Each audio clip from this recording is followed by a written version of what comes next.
You're supposed to be dead. I've heard that before.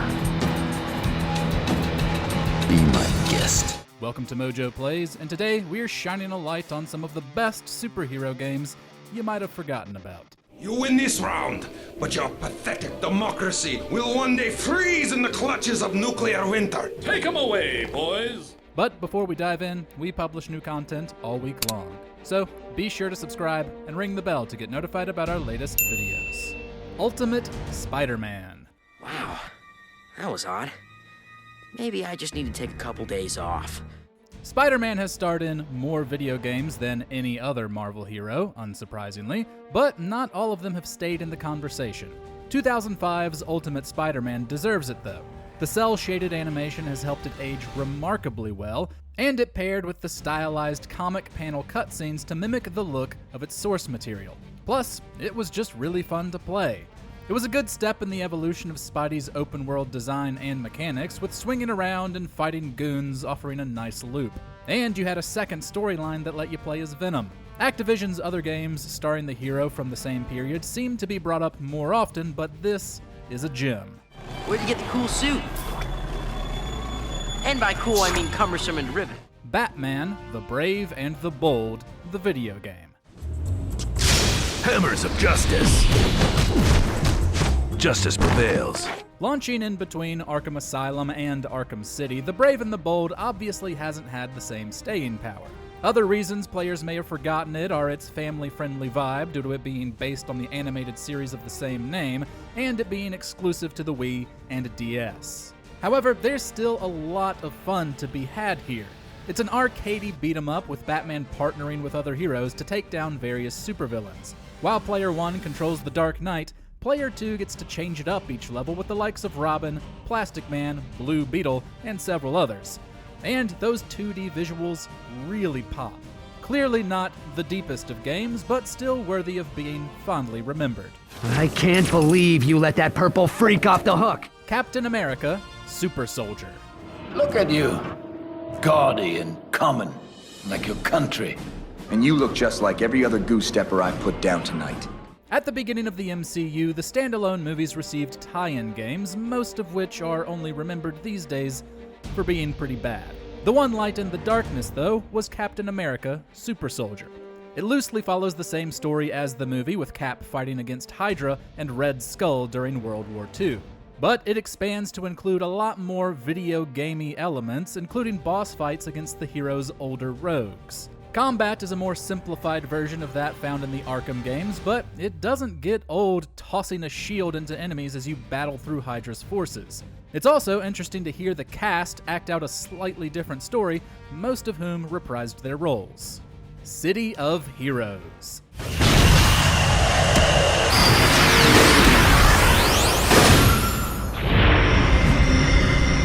Let's step away from the Marvel and DC side of things for a minute.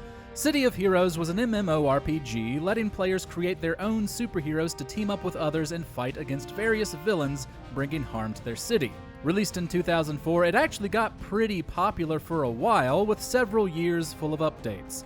Unfortunately, servers were shut down in 2012, which is a natural way for players to eventually forget about it. The game's source code was made available in 2019, and a new developer was granted licensing rights by the game's publisher in 2024. This has led to some players rediscovering it, so if you have fond memories of playing this as your own custom hero, we'd suggest seeking it out again. Superman: Shadow of Apocalypse. We're mobilizing a squad now. Okay, I can get there quicker. I'll see what's going on. It's downright tragic that most of Superman's video games have been pretty poor. They're so bad that they often overshadow any of the good ones, like Shadow of Apocalypse. This is another case of a DC game benefiting from adapting the style of an animated show, with most of the cast of Superman, the animated series, reprising their roles. It's also the best example of letting players unleash Superman's absolutely broken power set. Even if that made it feel unbalanced at times, it was certainly good for a bit of mindless fun. Maybe calling it awesome is a stretch, but it's the closest to it that the Man of Steel has ever gotten in a video game. And we nonetheless enjoyed barreling through the forces of Lex Luthor and Darkseid. Are you all right? Yes, thank you, Superman. But how did you get here? The Punisher. New York City never changes. No one catches you when you fall.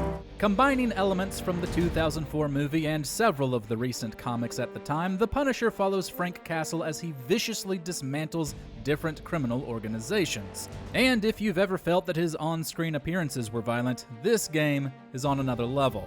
More than any other game appearance, this shows Castle at his most merciless and unforgiving. While most of the gameplay is standard third-person shooter fare, which isn't to say it isn't enjoyable, what really makes it a Punisher game are the intense interrogations and brutal executions. The developers actually had to censor some of these scenes to avoid an adults-only rating, something we imagine Frank would be pretty proud of.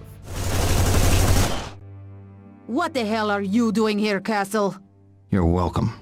SpiderMan: Web of Shadows.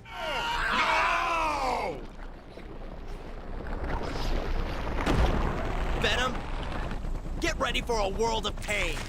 Often cited as one of Spider-Man's most underrated video games by us and many others, Web of Shadows will always deserve more love. It puts Spidey in the middle of a symbiote invasion where he must team up with others to save Manhattan. The story included an interesting choice system which could affect what other heroes you could call to your side and the way the story played out. It was also just really fun, with subtle improvements to combat controls and some standout boss fights. The things it did well may not seem that impressive today with how superhero games have evolved, but that doesn't change the fact that it deserves to be remembered as a great adventure for the hero. There's no button in there, Rhino. It's over here. That's why it's called maximum security. Give me a hand, you shrimp! The Adventures of Batman and Robin.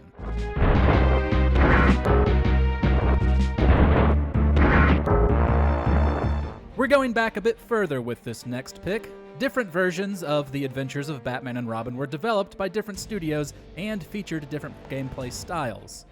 But by far the best one was Konami's action platformer on the Super Nintendo. There was a surprising amount of variety for the time when it came to Batman's abilities and gear, and you'll probably see a pattern with our DC picks that this also benefited from tying in with the 90s animated series in its style and visuals. While somewhat popular at release, that was obviously quite a while ago, and during a time where there were a slew of superhero titles every year. So, hopefully this serves as a nice reminder that the game still rocks.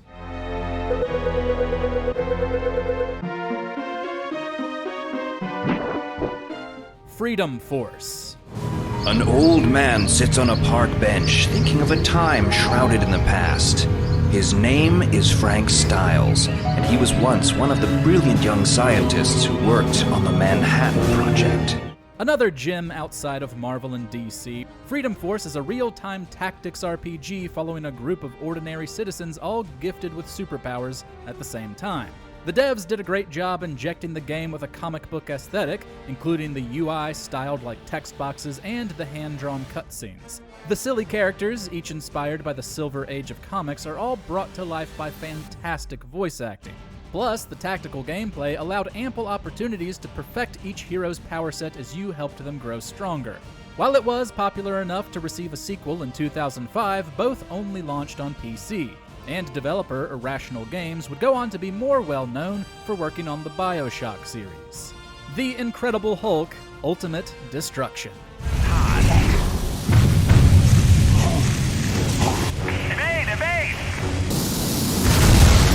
We'll take any opportunity to tell people how awesome Ultimate Destruction is. Unfortunately, it sold worse than Hulk's previous home console release, a tie-in to the 2003 movie, and was followed up in 2008 by another tie-in, this time for the MCU, which was not so great. The key appeal of this game is not just in Hulk's immense power, but in how much you can destroy. And in that regard, the developers absolutely nailed it.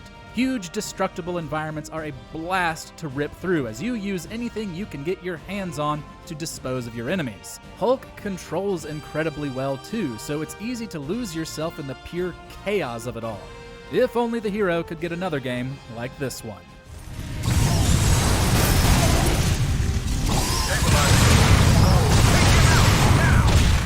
Is there a forgotten superhero gem you want to spotlight? Well, let us know about it in the comments, and we'll see you next time.